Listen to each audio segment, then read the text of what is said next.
உக்ரைனோட foreign மினிஸ்டரான Dmitry Kuleba அவர்கள் சீனாக்கு போயிருக்கிறாரு. இந்த சமாதான பேச்சுவார்த்தைக்காக ஏதோ பேசுறாங்க அப்படிங்கிறது போல தகவல்கள்லாம் வெளியே வந்துகிட்டு இருக்கு. சீனாவோட டாப் டிப்ளமேட்டான வாங் யீ அவர்கள் என்ன சொல்லிக்கிறார் பத்திரிகையாளர் சந்திப்பப்போ, உக்ரைன் தயாராயிட்டு இருக்காங்க ரஷ்யாவோட பேச்சுவார்த்தை நடத்துறதுக்கு அப்படின்னு சொல்லப்பட்டு வருது. ஏன்னா வேற வழியில நம்ம ஆல்ரெடி பார்த்திருக்கோம்.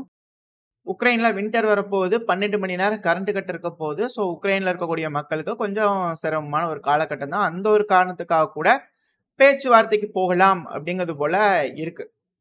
ஆனா இப்ப அடுத்தடுத்த செய்திகள் நான் லைனா சொல்றேன். இதெல்லாம் வச்சு பார்க்கும்போது இது உண்மையாலுமே பேச்சுவார்த்தை அமைதிக்காக போதா இல்ல என்ன இதெல்லாம் கண் துடைப்புக்கா அப்படிங்கிறது போல இருக்கு இல்லையா? அது மாதிரி ஒரு எண்ணங்கள் வர ஆரம்பிக்குது. உங்களுக்கும் அந்த கேள்விகள் வருதா இல்லையா அப்படிங்கறத மறக்காம கமெண்ட் செக்ஷன்ல சொல்லுங்க. பிகாஸ் ஒரு செயல் நடக்குது. அமைதி பேச்சுவார்த்தைக்காக போறாங்க. அப்ப போகும்போது பெருமளவுல எதுவும் செய்யாம ஏதோ ஃப்ரண்ட் லைன்ல மட்டும் கான்சென்ட்ரேட் பண்ணிட்டு இருக்கலாம் இல்லையா? பட் ஆனா பின்னாடி இருக்கக்கூடிய செய்திகள் எடுத்து பார்க்கும்போது இதெல்லாம் அப்படிப்பட்ட இதே இல்ல, போக்கே இல்ல. அமைதிக்கான போக்கு இருக்கிற மாதிரி தெரியல. ஏதோ உக்ரைன்ல ரிபல்ஸ் எல்லாம் வராங்க, அங்கங்க கொளுத்தி விடுறாங்க அப்படிங்கிறதுக்காக மக்களை கொஞ்சம் சாந்திப்படுத்துறதுக்காக இது போல ஒரு முன்னெடுப்பு செய்யறாங்க அப்படிங்கிறது போலதான் ஒரு எண்ணம் வருதே தவிர உண்மையான அமைதி பேச்சுவார்த்தைக்கான எந்த ஒரு நடவடிக்கையுமே எடுக்கப்படலை அப்படிங்கிறது போலதான் தோணப்பட்டுவது. ஏன்னா இப்ப யூரோப்பியன் யூனியன் இருக்கிறாங்க இல்லையா, அவங்க தரப்புல ஒரு எய்ட் அறிவிச்சுக்கிறாங்க. 4.2 பில்லியன் யூரோஸ் உக்ரைனுக்காக நாங்க கொடுக்குறோங்க அப்படிங்கிறது போல. நேற்றுக்கு தான் ஹங்கேரி வீட்டோ போட்டாங்கன்னு சொல்லியிருந்தோம். ஆனா இப்ப பாத்தீங்கன்னா உக்ரைனுக்கான மைக்ரோ பினான்சியல் எய்டுங்க இது. 4.2 billion euros micro financial aid. இது என்ன ப்ரோக்ராம்னா உக்ரைனோட ஃபெசிலிட்டேட் ப்ரோக்ராம் யூஎஃப்பி அப்படிங்கிறது போல. இது ஹங்கேரி எதுக்குங்க வீட்டோ போட்டாங்க அப்படின்னா European EPF European peace facility அதுக்கு $6.2 பில்லியன். அது EPF European peace facility 6.5 billion யூரோஸ்க்கு வீட்டோ போட்டிருக்கிறாங்க ஹங்கேரி. இது யூஎஃப்பின்னு வச்சுக்கலாமா programme, Ukrainian facility programme UFP. சரி, ஏதோ ஒரு வழியில ஏதோ ஒரு ப்ரோக்ராம் ஆரம்பிச்சு அந்த ப்ரோக்ராம் வழியா உக்ரைனுக்கு போயிட்டே தான் இருக்க போகுது எய்டு அப்படிங்கிறத மாற்ற கருத்து இல்லை. அதுவே அமைதி பேச்சுவார்த்தைக்கு நடக்க போகுது. அதுக்கு எதுங்க ஃபண்டு 4.2 பில்லியன் அப்படிங்கிறது போல கேள்வி வருது. சரி, இதுதான் ஃபண்டு கொடுக்கறதானா, அதாவது கட்டமைப்பு பணிக்காக யூஸ் பண்ணுவாங்கப்பா, நீ வேற ஏதாவது சொல்லிட்டு இருக்காது அப்படிங்கிறது போல நீங்க பார்த்து கோவப்படுவீங்க. கரெக்ட் தான். இப்ப இதுக்கு அடுத்த செய்தி சொல்றேன் பாருங்க. செக் இருக்கிறாங்க இல்லையா, ஒரு இனிஷியேட்டிவ் எடுத்துக்கிறாங்க. இந்த வருஷத்தோட எண்டுக்குள்ள 5 லட்சம் செல்களை உக்ரைனுக்கு நாங்க தரோம் அப்படிங்கிறது போல செக் தரப்புலன்னு சொல்லிக்கிறாங்க. நேத்திக்கு தான் நினைக்கிறேன் பல்கேரியா தரப்புலன்னு சொல்லியிருந்தாங்க சர்ப்ளஸ் ஆன இதை நாங்க தரோம் உக்ரைனுக்கு அப்படிங்கிறது போல. இப்ப திடீர்னு செக் தரப்புல இருந்து 5 லட்சம் செல்கள். ஸோ இதெல்லாம் வச்சு பார்க்கும்போது நம்ம முன்னாடியே சொல்லியிருந்தோம் இல்லையா, இதெல்லாம் சேர்த்தி வைக்கிறாங்க. ஒரு முட்டா சேர்த்தி வைக்கிறாங்க. இவங்க ஒரு பெரிய அஃபென்சிவ் பண்ணும்போது ஏர் டாமினன்ஸும் வேணும், ஷெல்கள் அதிகமா வேணும், ஸோ ஆட்கள் அதிகமா எடுத்து ட்ரைனிங் கொடுக்குறேன்னு இருக்காங்க. ஸோ இதெல்லாம் வச்சு பார்க்கும்போது ஒரு மிகப்பெரிய அஃபென்சிவ் ஆபரேஷன் உக்ரைன் தரப்புல இருந்து முன்னெடுக்க போறாங்களா அப்படின்ற கேள்விகள் வருது. ஏன்னா இப்ப இன்னொரு வீடியோ பத்தி சைட்ல லோட் ஆயிருக்கும்.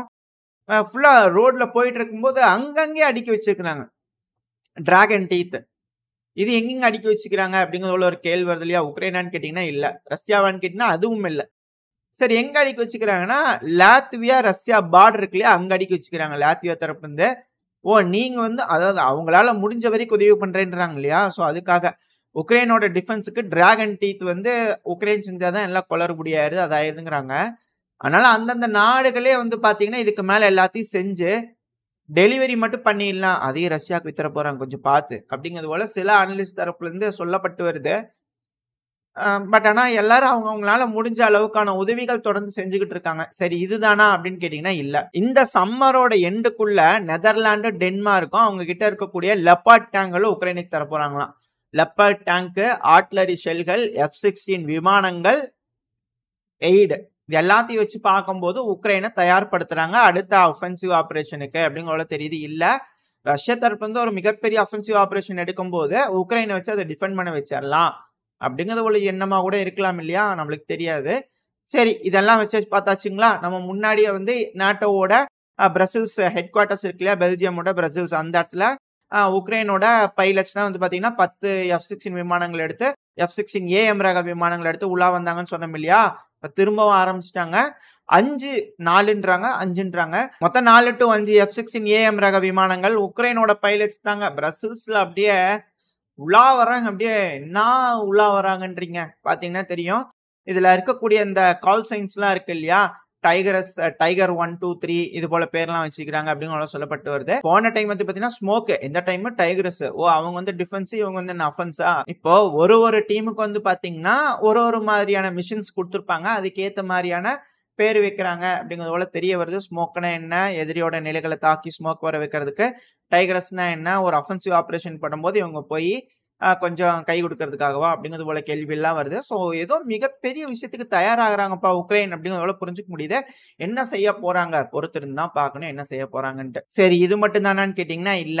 இதுக்கு அடுத்தது வந்து பாத்தீங்கன்னா யூகேவோட முன்னாள் பிரதமர் இருக்கிறார் இல்லையா, பிரைம் மினிஸ்டர் ரிஷி சுனாக் அவர்கள், அவர் தரப்பு ஸ்டேட்மெண்ட் வந்துக்குது. எங்க கரண்ட் பிரைம் மினிஸ்டர்கிட்ட போயிட்டு, யூகேவோட கரண்ட் பிரைம் மினிஸ்டர் போயிட்டு, எங்க இந்த ஜெர்மனிக்கு ப்ரெஷர் கொடுங்க, இந்த டாரஸ் மிசைல் இருக்கு இல்லையா புடுங்கி கொடுங்க உக்ரைனுக்கு. ஏன்னா இது ஒண்ணுதான் இப்ப வரைக்கும் ஜெர்மனி தரப்ப தரமாட்டேன் அப்படின்னு சொல்லிட்டு. இது எப்படி பாக்கலாம்னா, இந்த சீட் விளையாடிட்டு இருப்பாங்க இல்லையா, வடிவேல்னு நினைக்கிறேன், சீட்டை பிடிங்கி போடுவாங்க இல்லையா, அது போல ட்ரை பண்ணிட்டு இருக்கிறாங்களோ அப்படிங்கிறது போல ஒரு எண்ணம் வருது. காட்ட வேற முடியாது, அதான் மேட்ச் பண்ணலான்னு பார்த்தா எல்லாம் காப்பி ரைட் வருது. சரி, இட்ஸ் ஓகே. பட் ஆனா டாரஸ் மிசைல கொடுங்க கொடுங்க அப்படின்னு எல்லாரும் ப்ரெஷர் பண்ணிட்டே இருக்கிறாங்க. ஆனா ஜெர்மனோட சான்சலர்னா ஓலாஃப் ஸ்கோல்ஸ் அவர்கள் இருக்காரு, அது தரப்பு ஸ்டேட்மெண்ட் இருந்தீங்க பாருங்க, எங்களோட ராணுவ வீரர்களை அனுப்ப மாட்டோம், ரஷ்யாவோட போருக்கு போக மாட்டோம், எங்களோட ஆயுதங்களை பயன்படுத்தி ரஷ்யாவோட நிலைகளை அடிக்கலாம் அப்படிங்கிறது போல எந்த ஒரு பர்மிஷன் தர மாட்டோம், எதுவும் பண்ண மாட்டோம் அப்படிங்கிறது போல ஜெர்மனியோட ஓலாஃப் ஸ்கோல்ஸ் அவர்கள் தரப்புல இருந்து தீர்க்கமான முடிவுகள் வந்திருக்கு. ஆனா இதே ஓலாஃப் ஸ்கோல்ஸ் அவர்கள் என்ன சொல்லியிருக்கிறாருன்னா, ஜெர்மனியில வந்து மிசைல்களை டெலிவரி பண்ணுவோம்னு சொன்னாங்க இல்லையா, அதான் 2026 அமெரிக்காவோட மிசைல் வந்து டெலிவரி பண்ணுவோம்னு சொன்னாங்களா, லாங் ரேஞ்ச் மிசைல்ஸ். இப்ப அதுக்கு வந்து ரஷ்யா தரப்பு வந்து நாங்க அதை அடிப்போம், எங்களுக்கு அது பிரச்சனையாகும், அதனால அப்படிலாம் பண்ணக்கூடாது, வச்சிங்க அப்படின்னா நாங்க சண்டைக்கு வருவோம் அப்படிங்கிற ரஷ்யா தரப்புல மிரட்டினாங்க இல்லையா. இப்ப அதுக்கு இவர் என்ன சொல்லிக்கிறாருன்னா, இங்க பாருங்க ரஷ்யா, இந்த உக்ரைனோட பிரச்சனையை வந்து கைவிட்டுருங்க, அப்படின்னு எங்க வந்து லாங் ரேஞ்ச் மிசைலை வந்து டிப்ளாய் பண்ணுவாங்க. அப்ப வந்து இது ஒரு மிரட்டல் மாதிரி இருக்கு இல்லையா, சோ அப்ப தயாராயிட்டீங்களா அப்படிங்கிறது போல கேள்விகள் வருது. பட் இருந்தாலும் இவர் இது போல சொல்லிக்கிறாரு, ஆனா சண்டைக்கும் போக மாட்டோம், எதுவும் பண்ண மாட்டோம் அப்படிங்கிறது போல சொல்றாங்க. ஆனா இப்ப திரும்பவும் போலாந்து தரப்புல இருந்து ஒரு ஸ்டேட்மெண்ட் வந்துக்குது. என்ன செஞ்சுக்கிறாங்க அப்படின்னா, புதுசா ஒரு ஆபரேஷன் வந்து கையில எடுத்துக்கிறாங்க. என்ன அப்படின்னா ஏர் டான் அப்படிங்கிறது போல ஒரு ஆபரேஷன் வச்சிருக்காங்க. இந்த ஆபரேஷனோட பேர் இந்த ஆபரேஷன் அயன் சீல்ட் அப்படி சொல்றாங்க இல்லையா, அது போல ஏர் டான் வச்சுக்கிறாங்க. எதுக்காகனா அவங்களோட ஈஸ்டர்ன் பார்டரை வந்து பாத்தீங்கன்னா ஸ்ட்ரென்தன் பண்றதுக்காகவும், ஏர் டிஃபென்ஸ் சிஸ்டம்ல வச்சு இன்க்ரீஸ் பண்றதுக்காகவும், இது போல பல விஷயங்களுக்காக போலாந்து வந்து ஒரு புதுசா ஒரு ஆபரேஷன் பண்ணியிருக்கிறாங்களாமா. இதை வந்து ரஷ்ய தரப்புல எப்படி பாக்குறாங்கன்னா, இவங்க என்னங்க ப்ரிப்பேர் ஆகுறாங்க, எப்படிங்க அந்த சைடு ரொமேனியா தயாராகிறாங்க, அது போல இவங்க தயாராகிறாங்க, இந்த பகுதியில இவங்க ஏர் டிஃபென்ஸ் சிஸ்டம் இதெல்லாம் வச்சு ரெடி பண்ணிட்டாங்க அப்படின்னா, இந்த பகுதியில் வரக்கூடிய உக்ரைனோட மேற்கு பகுதி இருக்கு இல்லையா, அந்த பகுதியில் வரக்கூடிய ரஷ்யாவோட மிசைலா இருக்கட்டும், ட்ரோன்களாகட்டும், இதெல்லாம் தடுக்கிறதுக்கான வேலைகளை போலாந்து தரப்பு வந்து ரெடி ஆயிட்டாங்க அப்படிங்கிற சொல்லப்பட்டு வருது. ஆனா அவங்க தரப்புல இருந்து அவங்களோட டிஃபென்ஸ்க்காக தான் பண்றோம் அப்படிங்கிறது போல சொல்றாங்க. ஆனா வரக்கூடிய செய்திகளா இருக்கட்டும், இவங்க செய்யக்கூடிய வேலைகளை வச்சு பார்க்கும்போது இல்ல அப்படி தெரியலீங்களே அப்படிங்கிறது போல பல அனலிஸ்ட் தரப்புல இருந்து இருக்கு. ஏன்னா இத்தனை நாளா இந்த கருங்கடல் பக்கத்துல எட்டி பார்க்கறதுக்கு கொஞ்சம் தயங்கி காமிச்சிட்டு இருந்தாங்க இல்லையா, இப்ப அமெரிக்கா கொஞ்சம் ரெஸ்ட் எடுத்துட்டு இருக்காங்க, இப்ப யூகே தரப்புல வந்துட்டாங்க, அப்படியே வந்து உள்ள ஓடி போய் பார்த்துட்டு வந்துடலாமா அப்படிங்கிறது போல யூகே தரப்புல இருந்து ட்ரை பண்ணிக்கிறாங்க. யூகேவோட RC-135RWன்ற ரிகானிசன் ஏர்கிராஃப்ட் தூக்கிட்டு வந்துக்கிறாங்க. 2 ஃபைட்டர் ஜெட் வந்து கம்பெனிக்கு வந்திருக்கு, ஏன்னா ரஷ்ய தரப்புன்னு சுட்டு போட்டுரும் அப்படிங்கிறதோட சொல்லிக்கிறாங்க இல்லையா.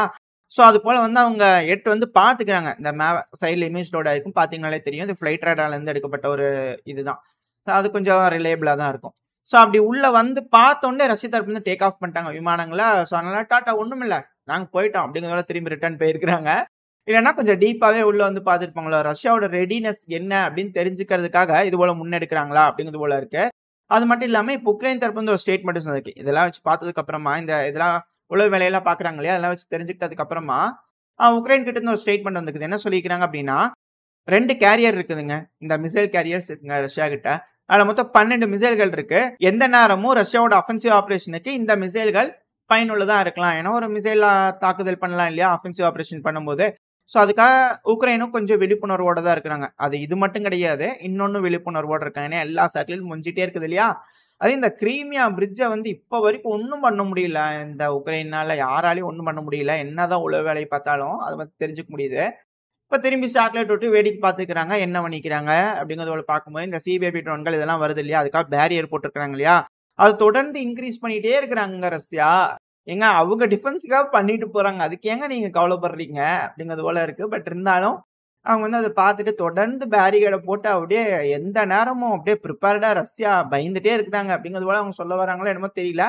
பட் ஆனால் ரஷ்யா ப்ரிப்பேர்டா இருக்கிறாங்க அப்படிங்கிறத புரிஞ்சுக்க முடியுது, அவங்க வைக்கிற ஸ்டேட்மெண்ட் வச்சே புரிஞ்சுக்க முடியுது. ஸோ அதுக்கான இமேஜ் தான் சைடில் லோட் ஆயிருக்கு. பார்த்தீங்கனாலே தெரியும். அதிகமாக முன்னாடி இருந்ததை விட இப்போ கொஞ்சம் கூடுதலாக பேரியர்ஸை இன்க்ரீஸ் பண்ணிட்டே இருக்கிறாங்க அப்படிங்கிறது போல. ஸோ எல்லாம் வச்சு பார்க்கும்போது இவங்க எதுவும் அமைதி பேச்சுவார்த்தைக்கு போகிற மாதிரி தெரியல. ஏதோ பெருசாக செய்ய போகிறாங்க அப்படிங்கிறது போல தான் தெரியுது. இல்லை இது போல வெயிட் வைக்கணுன்றதுக்காக இந்த 2ஆம் உலகப் போர்ல ஹிட்லர் படைய பயமுறுத்தி ஜெயிச்சாங்க தெரியுங்களா? அது போல அந்த இடத்துல சர்க்கஸ் ஆளுங்களெல்லாம் கூட்டிட்டு போய் ஒரு இடத்துல வந்து அதிகமா பலூன்லாம் ஊதி ஏதோ பெரிய பிரிகேடே அங்க இருக்கிற மாதிரி ஏமாத்துனாங்க. ஓ அங்க பெரிய ஆளுங்களா இருக்கிறாங்கப்பா அப்படிங்கிறது போல அந்த இடத்துல வந்து ஜெர்மனியோட ட்ரூப்ஸ் வந்து முன்னேறவே இல்லையாம். ஸோ அது போல இந்த டேபிள் நெகோசியேஷன் டேபிள்ல வெயிட் வைக்கிறதுக்கோசரம் இது போல எல்லா வேலைகளும் செஞ்சுட்டு புஷ்ஷுன்னு போயிருமா அப்படிங்கிறது போல கேள்விகள் இருக்கு. எது எப்படின்னு தெரியல, பொறுத்து வந்து பார்த்துருவோம். இதோட இந்த பதிவை நம்ம முடிச்சுக்கலாம். இந்த பதிவு எப்படி இருந்துச்சு, உங்களுக்கு பிடிச்சிருக்கா? பிடிச்சுனா லைக் பண்ணிட்டு உங்க ஃப்ரெண்ட்ஸ் நம்மளோட ஷேர் பண்ணுங்க. அது கூடவே மறக்காம இந்த பதிவு பத்தி உங்களோட கருத்துக்களை கமெண்ட் செக்ஷன்ல சொல்லுங்க. இந்த பதிவு நல்லா இருக்கும்ன்ற நம்பிக்கையில் அடுத்த பதிவில் உங்களை சந்திக்கிறேன். அது வரைக்கும் ஸ்டே சேஃப். பை.